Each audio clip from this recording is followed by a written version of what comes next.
Então, gente, nesse momento da aula, a gente vai falar sobre testes especiais, né? Nessa aí, né, que costumam cair na prova de concurso, tá? E aí, então, pessoal, a gente vai estar organizando os testes especiais para membros inferiores. A primeira coisa, pessoal, então, nesse slide inicial aqui, que vocês estão vendo na tela, já é um slide que é importante que seja realmente aprendido, que seja decorado. Então, a maior parte das provas perguntam para que serve o teste, né? Eu coloco um caso clínico e tal, que o teste realiza.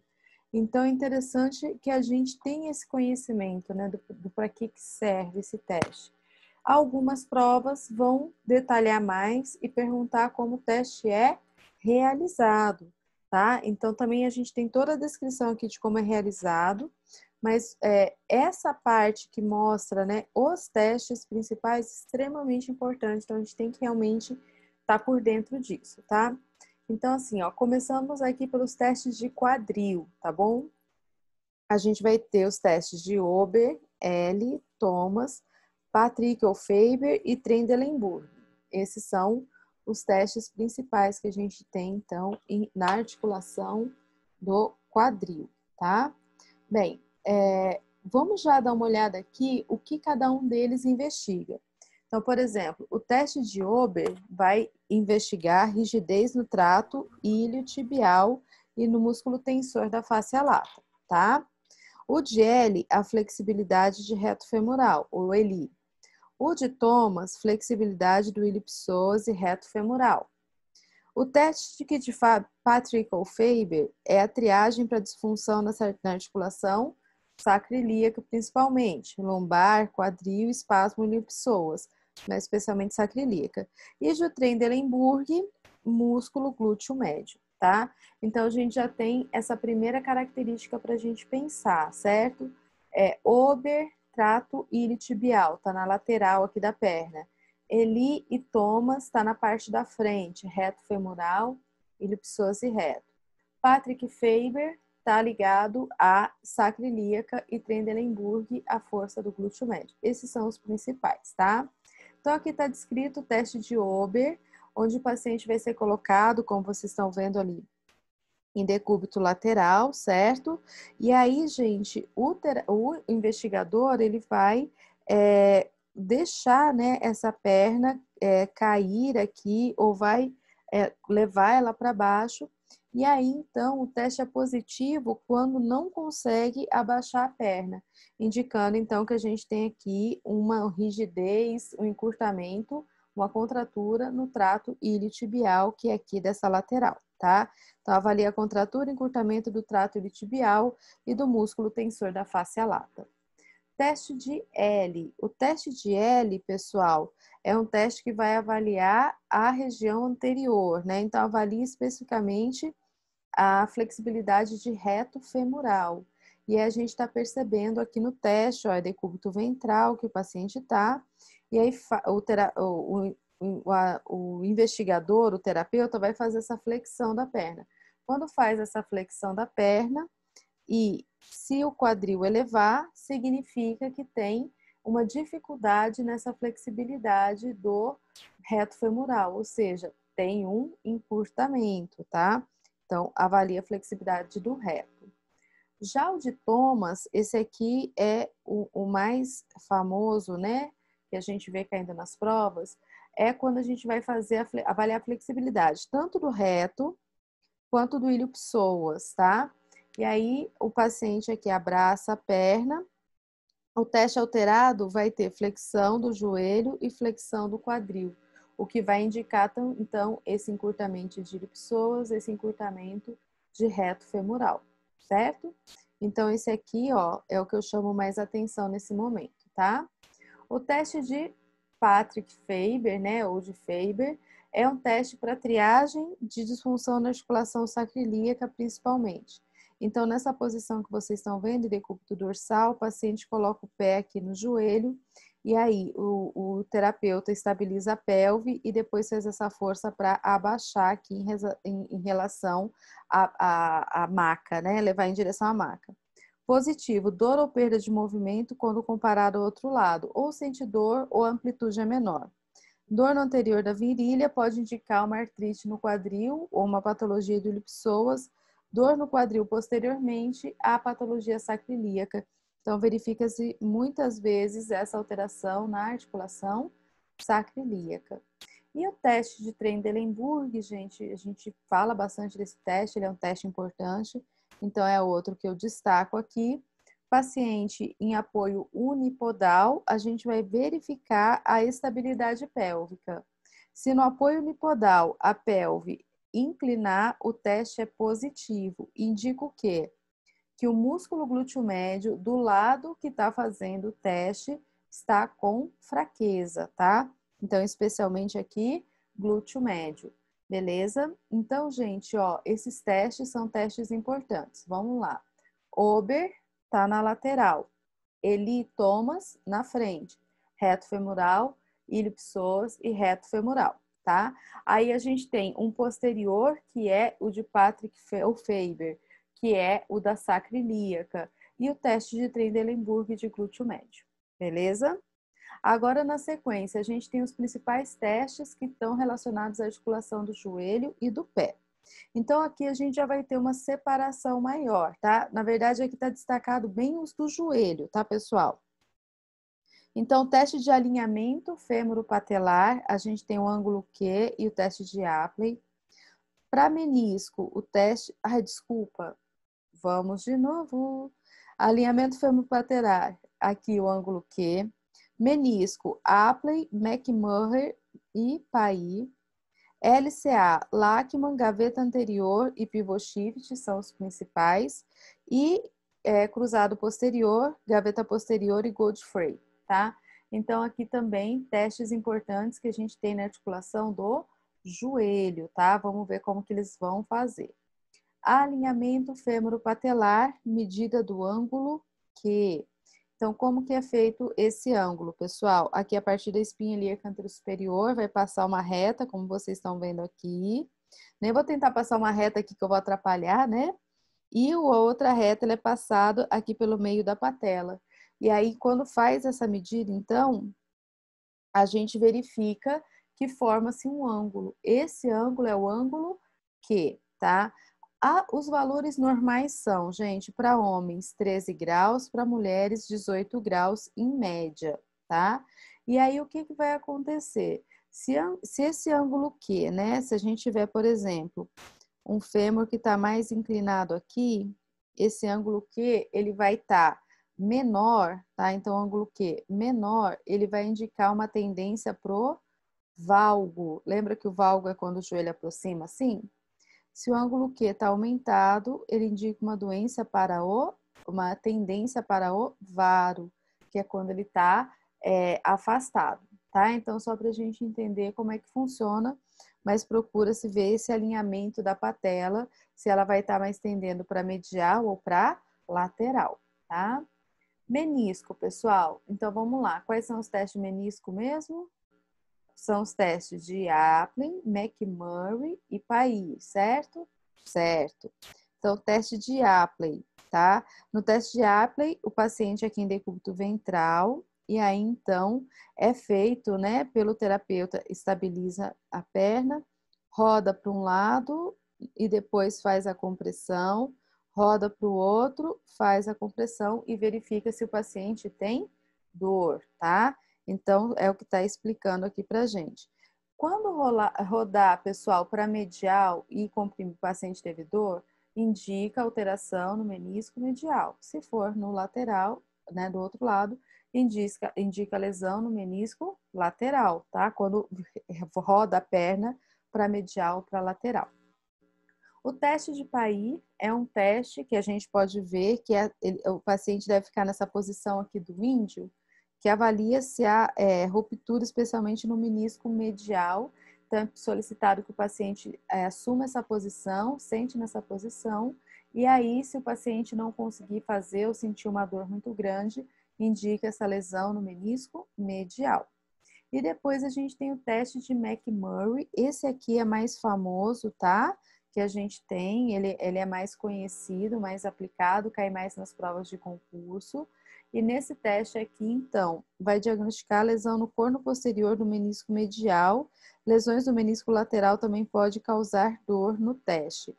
Mas basicamente como ele é feito? Vocês estão vendo aqui que está em decúbito dorsal, certo? O avaliador vai flexionar a perna ao máximo, o quadril e o joelho, e realizar a rotação externa aqui da perna, tá? Segurando aqui a parte de baixo do pé do paciente. Aí, pessoal, ele vai fazer essa rotação e depois vai exercer um estresse em varo para comprimir o menisco medial. Então, aqui nessa região, enquanto roda, tá? O contrário também pode ser tentado. Resultado positivo, o paciente se queixa de dor localizada na interlinha articular medial e embaixo sente um estalido, e o examinador sente um estalido no local, o que pode indicar, então, essa lesão no corno posterior do menisco medial, tá?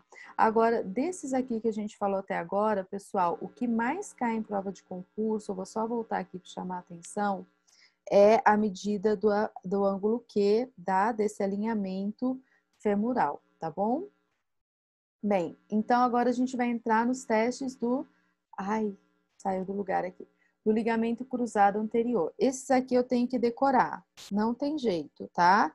Então, ligamento cruzado anterior, a gente tem o pivô shift, o Lachman e o teste de gaveta anterior. Gente, gaveta anterior é fácil da gente lembrar, né? Cruzado anterior, gaveta anterior. Cruzado posterior, gaveta posterior, tá?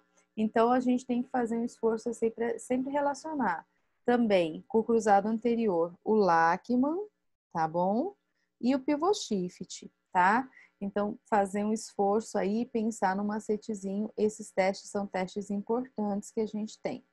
Então, olha só, pessoal, no teste pivô shift, está a imagem aqui, então é feito, né, uma semiflexão, o terapeuta estabiliza, que é mais próximo do joelho, e no pé ele pega, vai fazer uma rotação. Quando fizer essa rotação, ele também estica a perna e faz uma força aqui para medial. E aí, então, vai ver se tem um falseio. No Lachman, também com uma semiflexão aqui de 20 a 30 graus, o terapeuta estabiliza essa mão e com essa de baixo ele movimenta para ver se tem essa lassidão, esse falseio. E no gaveta anterior, o paciente vai estar com o pé apoiado, e aí o terapeuta segurando aqui na região da tíbia, ele também faz esse movimento para a região anterior, para ver se tem esse falseio anterior. Normalmente, pessoal, no cruzado preservado, não tem muito jogo, não tem muito movimento. Agora, se estiver lesão do cruzado, aí pode sobressair esse movimento, tá? No cruzado posterior, a gente tem o gaveta posterior, tá fácil, né? Então, ao invés de puxar, vai empurrar e ver se tem essa folga. E tem o teste de Godfrey. Então, esse teste aqui do cruzado posterior, o que está acontecendo? Posiciona-se a perna aqui a 90 graus de quadril, de quadril, joelho e tornozelo, e aí deixa-se nessa posição. E quando tem lesão, não segura, né? Existe essa translação para baixo aqui do joelho em relação ao outro, você vê que abaixa um pouquinho, isso porque o cruzado posterior íntegro faz essa estabilização, tá? Então, pessoal, aqui não tem jeito. Anotem aí, vocês têm que saber. Testes para cruzado anterior. Vamos lá?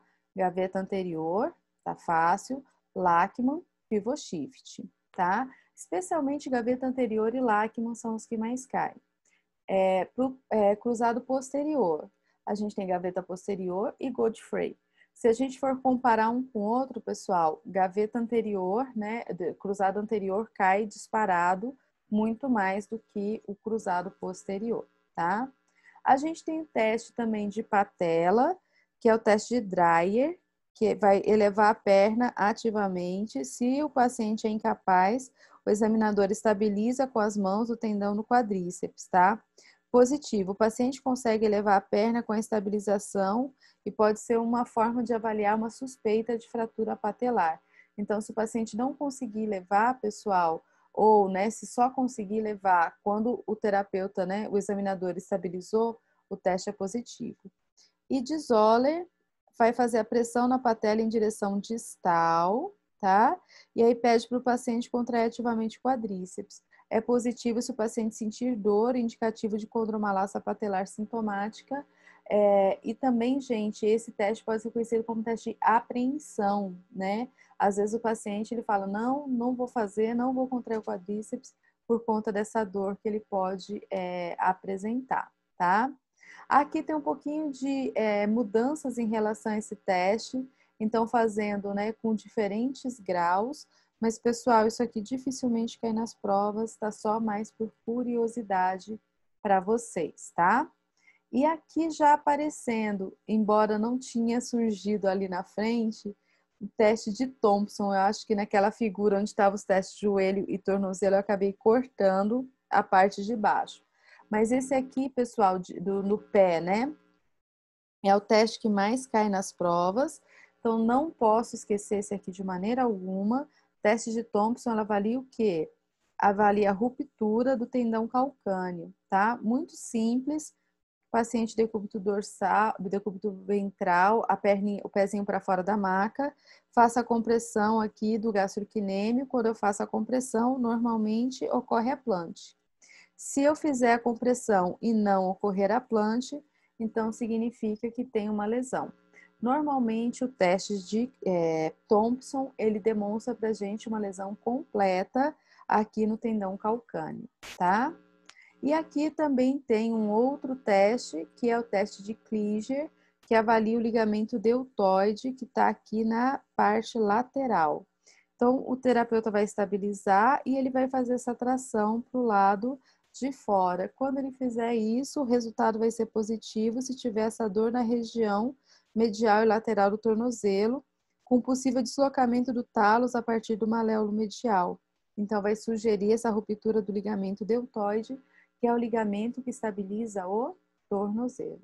Então, esses são os testes principais de membro inferior, tá? Só vou colocar aqui uma observação para avaliar talo fibular anterior, que é também do tornozelo, naquele entorse em inversão, a gente também tem um teste chamado de gaveta anterior, só que daí feita para o tornozelo para ver, né, como a gente viu no joelho, tá bom? Pessoal, então vamos lá, né? Testes de joelho. Tem que pensar assim, eu tenho teste para alinhamento da patela, tá? Os principais.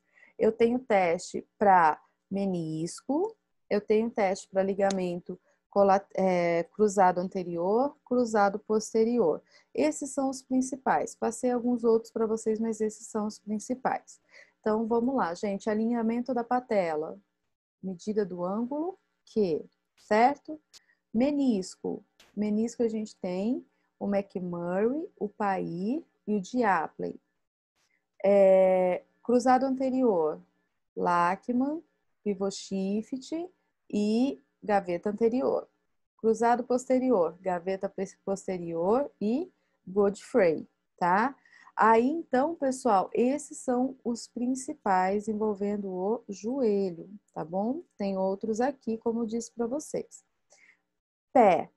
Pra gente, pé destaca sempre o teste de Thompson, tá? Então, teste de Thompson, vocês prestem atenção que costuma aparecer mais nas provas, ok? De quadril, qual que mais aparece? O de Thomas. O de Thomas é qual mesmo? Aquele que avalia flexibilidade de ilho, pessoas e quadríceps. E sempre lembrado de Trendelenburg é uma unanimidade, tá bom? Vamos lá, vamos ver agora então os principais testes para coluna. Aqui na coluna a gente vai dividir um pouquinho. Então, gente, nós temos testes que avaliam a permeabilidade da artéria vertebral, tá? Teste de Addison e Magni. Quando a gente avalia Addison, a gente avalia a permeabilidade da artéria subclávia e Magni avalia a insuficiência da artéria vértebro-basilar. Então, vou colocar aqui para vocês, tá? Aqui, ó, o de Addison, artéria subclávia. Então, coloco o paciente nessa posição aqui como se fosse um alongamento, né? Aqui do braço atrás. O examinador palpa o pulso radial, tá? E aí pede-se para o paciente, além desse alongamento, virar aqui para essa região. Esse teste é positivo, pessoal, se o pulso radial diminuir de amplitude, que indica uma compressão da artéria subclávia. E se ele for abolido, também pode me indicar uma síndrome do desfiladeiro cervical. Então, já vi caindo nas provas, tanto em relação à síndrome do desfiladeiro cervical, que é a síndrome do desfiladeiro torácico também, né, que a gente vê, a gente conhece, como já vi aparecendo também como, que é a compressão, desculpa, só do desfiladeiro, a compressão aqui da artéria pelos escalenos ou pela primeira costela, e a gente já via aparecendo também como uma compressão na subclávia. E a gente tem o de Megni, que é feito, então, para ver uma insuficiência da artéria vértebro-basilar. Então, como que ele deve ser feito, pessoal? O paciente vai elevar a cabeça, tá? E depois ele vai rodar. Então, ó, elevação com rotação. E aí observa-se que se nesse movimento o paciente tem vertigem, estagno, náusea, vômito, alterações visuais ou até síncope, o que pode indicar, então, esse problema na artéria vértebro-basilar que sobe aqui pelo pescoço. Então, aqui esses dois testes, o de Addison pode aparecer com uma frequência um pouco maior, tá? Mas cai pouco. Coluna cervical. A gente vai ter o de compressão foraminal, ou spooling, o de distração cervical, Valsalva, Bacode e Sharp por C.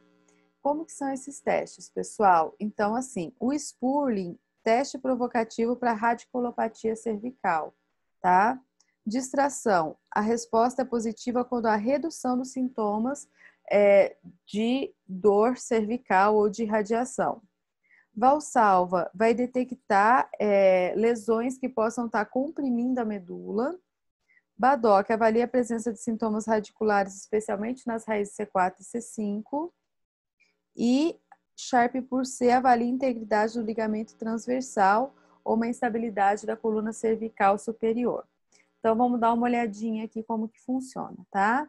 Então, aqui tá aparecendo pra gente o de spooling, que é o mais comum da gente ver aparecer nas provas, onde é feita a compressão, e aí quando faz essa compressão, esse paciente pode sentir aumento dos sintomas radiculares, aí faz mais inclinado para um lado, depois para outro, para ver de que lado que esse sintoma aumenta mais.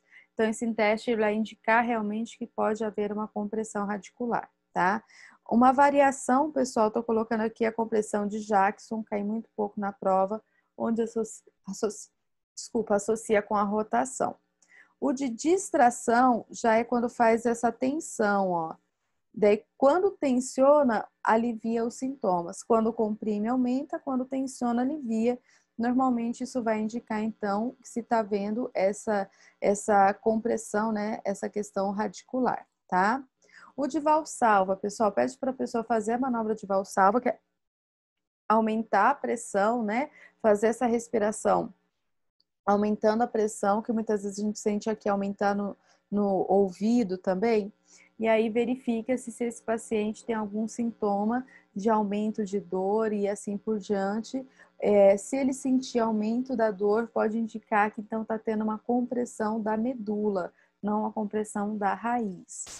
O de Bacode, então, assim, é feito, é pedido para o paciente fazer essa posição que vocês estão acompanhando aqui em cima. Quando faz essa posição, pessoal, vai avaliar especialmente as raízes nervosas C4 e C5, tá?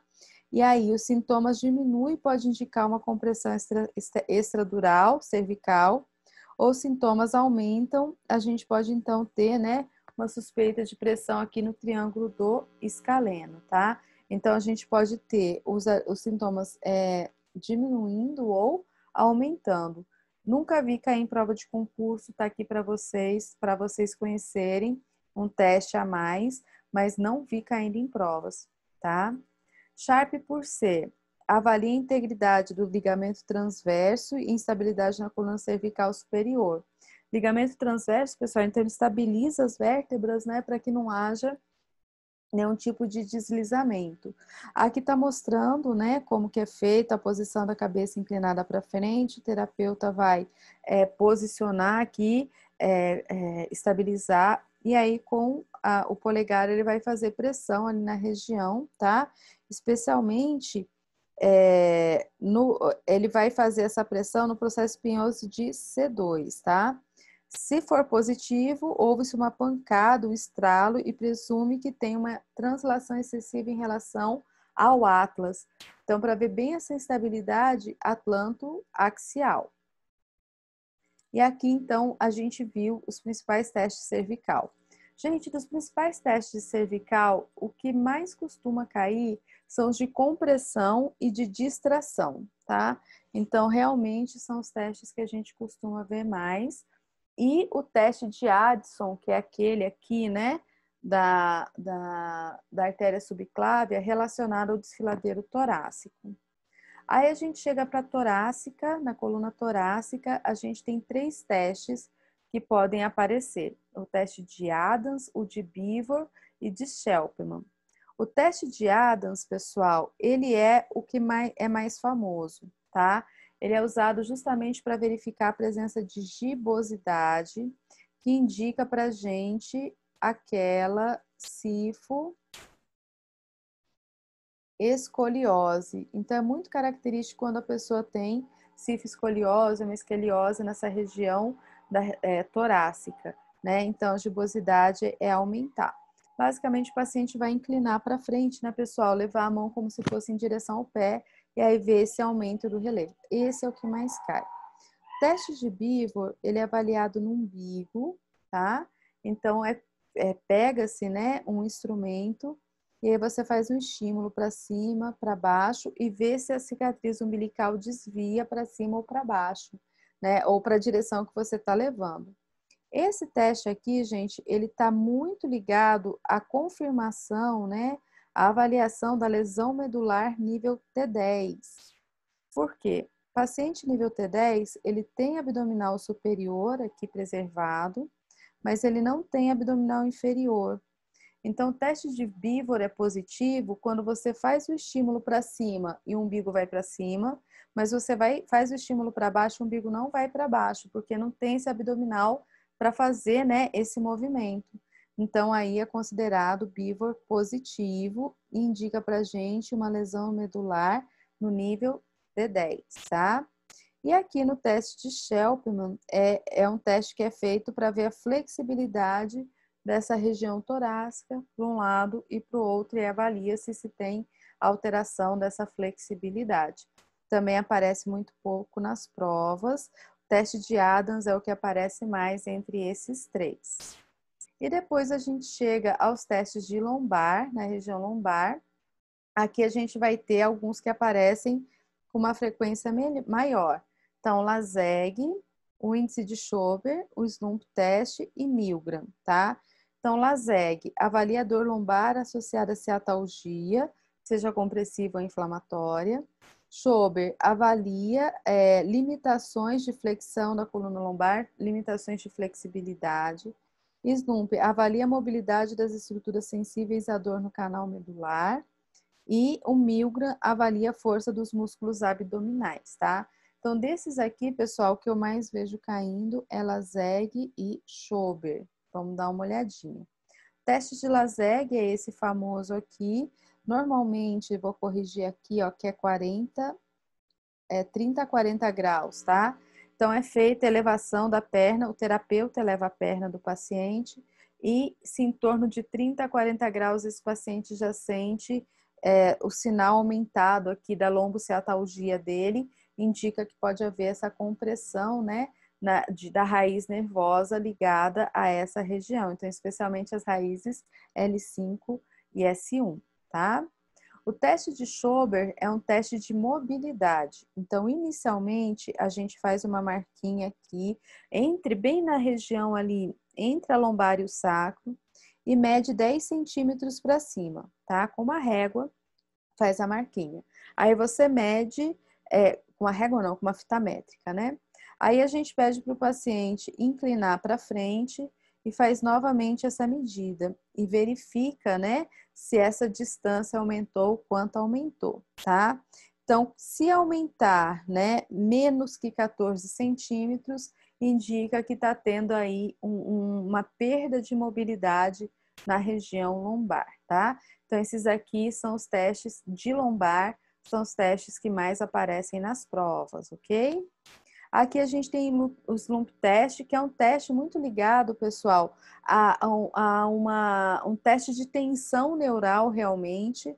Então, a gente já coloca o paciente numa posição, ó, de cabeça flexionada, braços para trás, a coluna também tendendo a flexão. E pode-se pedir, então, que estique a perna, tá? E aí a gente força ainda mais essa posição para ver justamente essa tensão neural, como que está acontecendo, tá? O que vai acontecer aqui, pessoal? Faça, então, né, essa pressão na cervical para que seja acentuada. Então, o paciente realiza a flexão do quadril e o joelho estendido, realizando flexão dorsal do tornozelo. Vai esticando a perna, assim como faz um alongamento de isquiotibiais. A flexão da cervical é levemente liberada, os sintomas devem ser colhidos a cada etapa, deve ser também realizada no outro membro, tá? E a ADM dolorosa deve ser avaliada em todas as etapas. Então, realmente verificar, né? Teve dor lombar, teve dor torácica, teve dor mais na região do glúteo, mais atrás do joelho, mais na panturrilha, isso vai indicando possíveis pontos de tensão neural nessa linha posterior, nessa cadeia posterior, tá? E o de Milgram, não sei se vocês estão percebendo aqui, eu acho muito difícil esse teste. Avalia a força de musculatura abdominal, então levantar os pezinhos aqui em relação à maca. E aí, então, manter essa posição por 10 a 30 segundos, sem tremer, sem deixar cair, né? Sem perder. E vai indicar, então, fraqueza do músculo abdominal. E quando o paciente não realiza de jeito nenhum por dor, pode indicar uma patologia compressiva, tá? Desses testes que a gente citou agora, pessoal, então vamos lá. Teste de coluna cervical. Quais são os mais importantes? O teste de compressão, Spurling, o teste de distração. Torácica, teste de Adams, que é a da gibosidade. E lombar, maior destaque para LASEG, né, que é aquele teste que vai justamente verificar a ciatalgia, e o de Schober, tá, que faz, então, índice de Schober, essa medida de flexibilidade. Aqui eu só trouxe mais um para vocês, pessoal. Embora não apareça tanto, é interessante para a gente relacionar, muitas vezes, com irritação meníngea, com meningite, que é o teste Budzinski. Ele está aqui atrás, ó. O paciente deitadinho é feita, então, essa elevação da cervical, tá? Então, o paciente, na verdade, o paciente começa o teste com a perna esticada, me desculpe. O que vai acontecer? O terapeuta faz essa flexão aqui da cervical. Se o paciente flete os membros a fim de aliviar a dor e o desconforto da tensão neural, né? Pode indicar, então, que esse paciente está com encurtamento. E a anteroflexão, quando for dolorosa ou resistente, então a gente não consegue fazer, a cabeça está muito dura, pode indicar uma irritação meníngea. A gente vê esses testes muito ligados à avaliação, então, da possibilidade de meningite, bem mais do que de tensão neural, tá? Então, só chamar a atenção aqui para vocês em relação a esses, tá bom? Então, vamos lá, pessoal. Quando a gente fala em teste de permeabilidade vascular, vocês lembram quais são? A Addison, né? Que é o que mais cai, e de Meigle, né? Depois a gente falou de testes da cervical. Então, quando a gente fala dos testes da cervical, mais importantes, pessoal, compressão e distração, tá? Depois a gente falou dos testes da região torácica, mais importante, Adams, certo? Da gibosidade. Na lombar, LASEG e Schober, e aqui o Budzinski ligado à irritação meníngea. Então, a gente pode ter essa relação, tá bom? Professora, e os outros? Pessoal, se tiver tempo, dedica um pouco mais nos outros. Se não der tempo, bate firme nesse que eu tô frisando para vocês, tá? E agora vem, né, na minha opinião, o mais difícil, tá? que são os testes de membro superior, porque a gente tem um número muito grande de testes, especialmente para articulação do ombro. Para cotovelo, punho e mão, eu nem acho tão complicado assim. Mas para a região do ombro, a gente tem muito teste, tá? Então, vamos lá, pessoal. Olha só. Para testes de síndrome do impacto e da integridade do manguito rotador, a gente tem. Então, síndrome de impacto, esse aqui a gente já aprendeu, né? Ni, Hawkins, Kennedy e Okun. Esses são os principais para síndrome do impacto, tá joia? Então, como é que a gente vai fazer mesmo? Eu vou pegar aqui, impacto, não preciso nem mudar muito, né? Eu mudo aqui esse I por Y, eu mudo esse M por N e lembro do Ni, e mudo esse M por W e lembro do Hawkins Kennedy que tá aqui, tá? Essa é uma forma que eu faço, me ajuda, espero que ajude vocês também. E depois a gente tem, pessoal, alguns testes para a gente verificar a integridade do manguito rotador. Então, assim, pessoal, eu realmente não me lembro se a gente já tratou do manguito rotador, só que tem que saber, tá? Tem que saber, não posso esquecer, não posso falhar na hora da prova, não saber quais são os músculos que formam o manguito rotador. Muito simples, pessoal, os músculos que formam o manguito rotador são o subescapular, o supraespinhoso, o infraespinhoso e o redondo menor. Olha só como que eu guardo isso bem fácil. Eu pego aqui a escápula, aqui está a espinha da escápula, tá bom?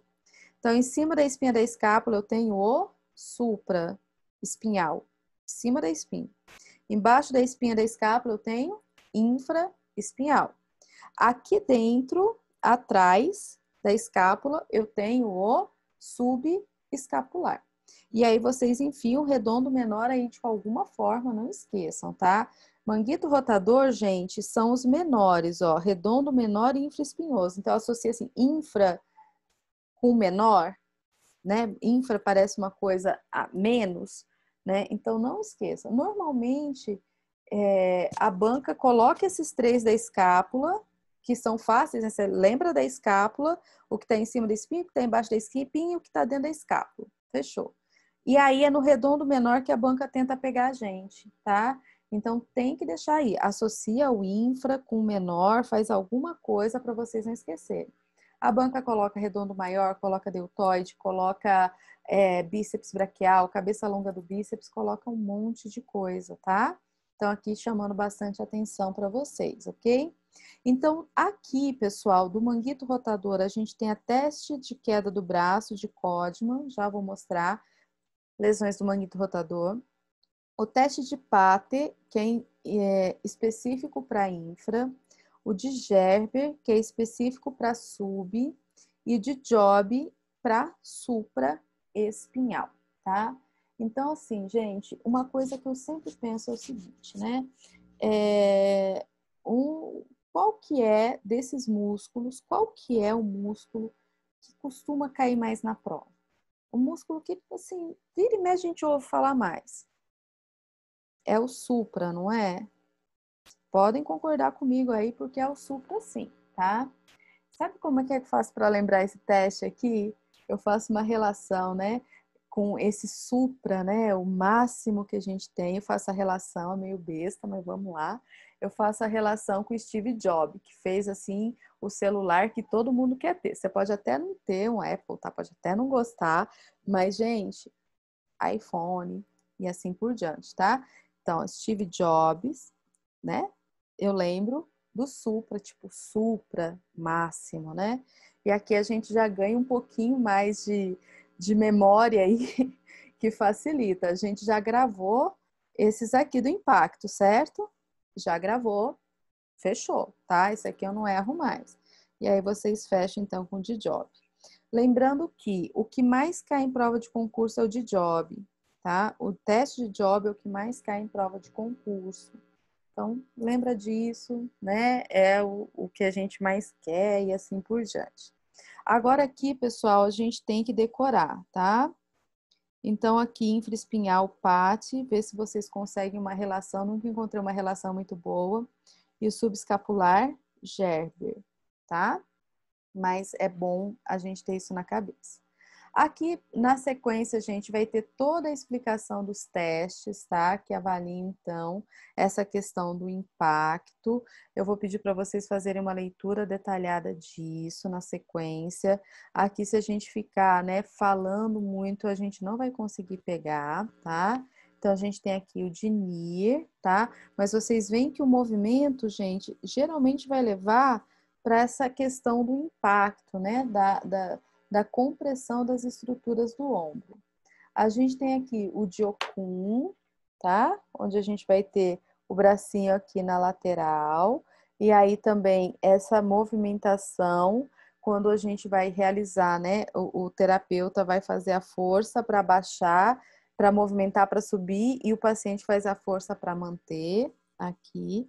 Teste é positivo quando o paciente sente dor com movimento, tá? E sugere-se, então, a síndrome do impacto. E o Hawkins-Kennedy, que é com o bracinho solto, assim, e que daí também a gente puxa para o impacto. Então, o NIR é o mais simples, o braço esticado, e Okun dobrou e Hawkins-Kennedy caiu, tá? É uma outra forma de você lembrar, né? Chega lá na hora da prova, só dá você assim, né? Estiquei, dobrei, virei. Aí você faz primeiro aquela relação, você escreve impacto, faz a relação lá que a gente fez, daí você lembra a sequência aqui dos movimentos, tá? Que você dificilmente vai errar uma questão em relação a isso. Aqui o de Pater, pessoal, é o que vai fazer, né, a verificação do infra. O infra, ele é um rotador externo, tá? Por isso que vai ter, então, essa posição aqui. Então, avalia o infra. Alguns autores falam também do rotador menor, do retorno menor, porque o retorno menor também é rotador externo, tá? Mas assim, como que ele é feito? Então, o paciente sentado, em pé, braço apoiado, aqui é 90 graus. E aí, pessoal, ele faz uma rotação externa do antebraço contra a resistência do avaliador. Então, o avaliador faz a resistência e você força a rotação externa. Positivo quando é incapaz de rodar externamente, porque o infra é um rotador externo, tá? E aí, então, há comprometimento do infraespinhal. A queda do braço de Codman, esse teste aqui é bem simples, né? Que ele coloca aqui na lateral e aí o paciente tem que segurar essa posição e o braço vai caindo lentamente. Aqui, pessoal, se a gente pensar nessa posição lateral, ela está muito ligada com os abdutores, né? Então, o principal músculo é o supraespinhal que vai ser avaliado. E o Geber, ou lift-off, é o teste que vai avaliar o subescapular. Tem esse nome aqui que eu esqueci de colocar lá. Acho que lift-off acaba até aparecendo mais nas provas, tá? Onde o paciente começa com a mão aqui apoiadinha e depois ele afasta o braço, tá bom? Então, o resultado positivo vai sugerir essa inflamação, né? E o paciente ele vai ter dificuldade para realizar esse movimento, vai sugerir essa lesão do subescapular. E por último e mais importante, o teste de Job, que é o teste da lata vazia, tá? Lata vazia, mãozinha para baixo, certo? Pega a latinha, virei, tá? Então, esse é o teste que mais cai. Esse aqui, pessoal, ó, o braço do paciente é posicionado no plano escapular, rotação interna, cerca de 90 graus de flexão do ombro. O avaliador aplica uma resistência em direção ao solo. Então, o avaliador empurra para baixo. Positivo quando houver dor, fraqueza ou insuficiência do supraespinhal, secundário a uma ruptura ou associado à síndrome do impacto. Mas então, assim, esse aqui a gente tem que relacionar sempre com o supra, tá? E aí espero que ajude vocês, né? Essa relaçãozinha, essa brincadeirinha que a gente fez. E aqui só passando mais um, que nem estava lá na nossa lista, porque ele não é tão importante assim, ele avalia mais mobilidade, uma possível tendinite inespecífica, que é o teste de coçar de Apley, né? Aqui em cima e aqui embaixo para ver se consegue, se o paciente consegue realizar ou se tem uma dor exacerbada. Os outros são mais importantes, tá? Então, espero ter deixado a dica aí para vocês e que na hora da prova a gente não erre. Bem, aí na sequência vem os testes, pessoal, que avaliam a estabilidade do lábio glenoidal, então as instabilidades de ombro e o bíceps braquial, tá? Aqui a gente também tem que dar um jeito de lembrar desses nomes aqui, gente. A gente tem o teste de Yargason, do bíceps, de Speed e de O'Brien, tá? Speed aparece mais nas provas, tá?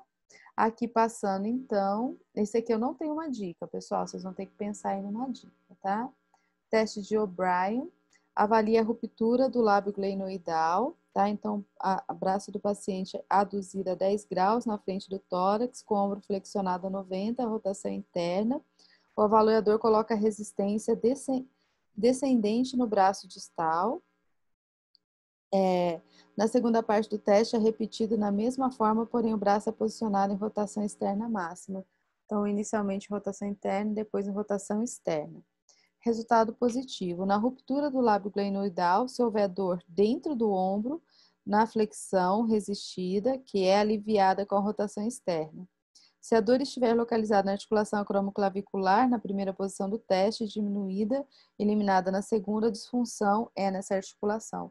Então, o teste de O'Brien, que vai avaliar bem, né, essa questão dessa dor na região anterior, indicando a lesão do lábio, ou na posição de fora, aqui, a lesão da articulação acromoclavicular, uma inflamação, tá?